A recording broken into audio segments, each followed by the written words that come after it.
ربنا يبارك فيك يعني. وانا عايز بس اعمل السندوتش دوت وخلاص. انت قلت لي منين؟ في راسي.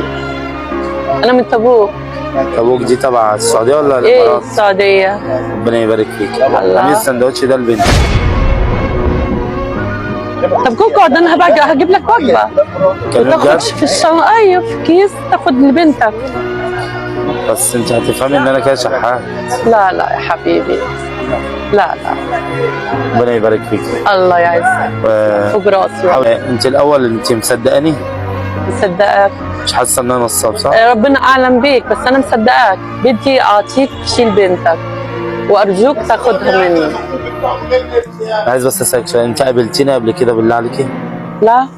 طب احلفي كده بالله. بالله ما قابلتك. طب ربنا يبارك فيك. لو عايز احول لك بحول لك. انت عارفاني ولا لا؟ لا ما بعرفك. مين انت؟ لا ما فيش، اقول لك بعدين. بس انت بتعملي ايه بس عشان افهم؟ لا انا بعطيك لبنتك. قول اعطيها هي. بتتكلمي بجد؟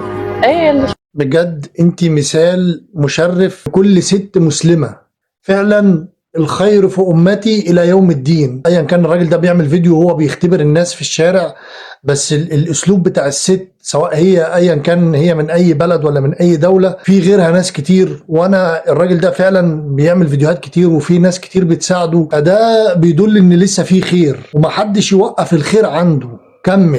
كمل لو بتعمل خير كمل، وان شاء الله ربنا هيكرمك وساعد اي حد محتاج.